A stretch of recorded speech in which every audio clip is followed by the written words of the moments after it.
This Avalanche Safety Report is brought to you by Mountain TV. Watch Mountain TV anywhere with our free Roku, Apple TV, and Fire TV apps. Learn more at mtn-tv.com. Hey guys, exclusive arrangement we have here at Mountain TV with the Colorado Avalanche Information Center. Brian, happy holidays. Great to see you. Oh, great. Great to see you guys. Thanks for having us back. Yeah, of course. No, we really appreciate these weekly updates. There's a lot going on. The holidays are busy. I know there are a lot of people in Colorado visiting, and there's a lot to talk about as we head into the new year. Excited that you could join us. Tell us what's cooking. Yeah, we really want to emphasize that it's a really snowy period. This is great. It's certainly great for people that have vacation, time off from work, and people that are visiting Colorado from out of state. But we need to get the message across that we are dealing with very dangerous avalanche conditions, and Mother Nature doesn't really care if this is our holiday season or it's our vacation from work. So we need to act accordingly and play by her rules. So maybe the best thing to do is start by kind of showing you what snowpack structure looks like across most of the state. So if you look at this image that I have up here, this characterizes kind of the snowpack that we're dealing with across much of the state. So we grew a lot of our snowpack with this really ample snowfall that came this month in December.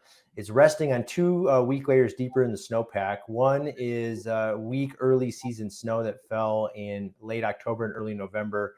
And then we had a really pronounced 2-week dry period in November. And so avalanches are breaking 2 to 4 feet deep on these weak layers deeper in the snowpack.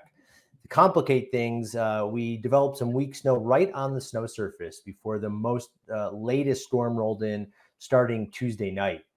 So this animation shows the snowfall that came through Tuesday night and lasted through Wednesday. This led to an uptick in avalanche danger because it was falling on those weak layers that we just showed. So we had some avalanche warnings. We're coming out of that warning period as we move into Thursday, but we're going to have widespread areas across most of Colorado with considerable danger, or level 3 out of 5. And this is still pretty serious avalanche danger that we want people to be aware of. Brian, could you explain a little bit more about snowpack? And I know we talked before we came on that oftentimes there are these dry periods, 2 or 3 weeks goes by, and we all think, oh, avalanche danger is lessened because there hasn't been any snow. Then we maybe get a light dusting and we think, hey, we're fine. That's not necessarily the case, right?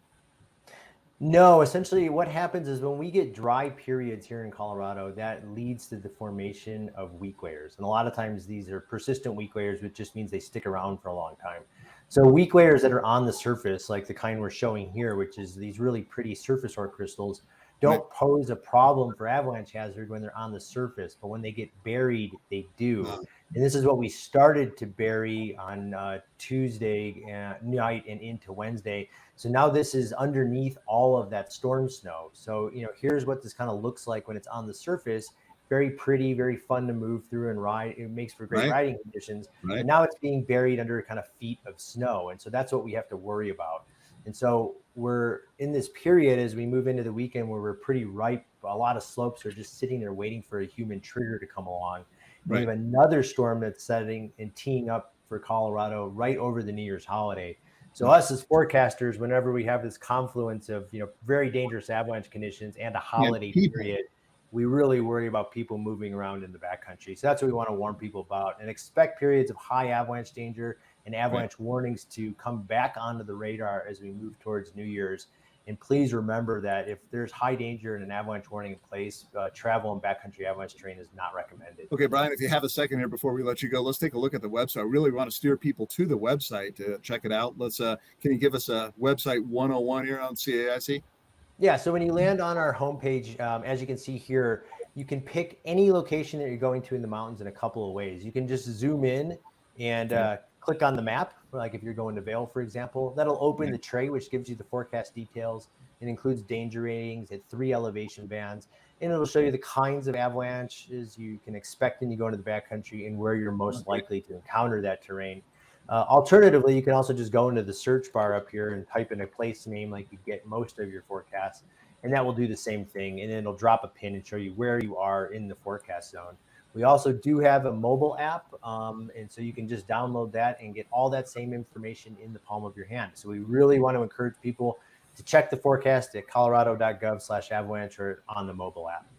Okay, Brian, well, we appreciate the partnership. We'll see you back in a week for an update. Again, happy holidays, happy new year. A big storm coming in, lots of people in the mountains. So be careful and dial into CAIC for the latest. Be safe. Have a wonderful New Year. Good seeing you, Brian. Great. We'll see you next week. Thank you. You got it. You can always contribute reports, and feel free to send in any footage you might have and stay up to date with the latest forecast at colorado.gov/avalanche. Enjoy the backcountry and be safe out there.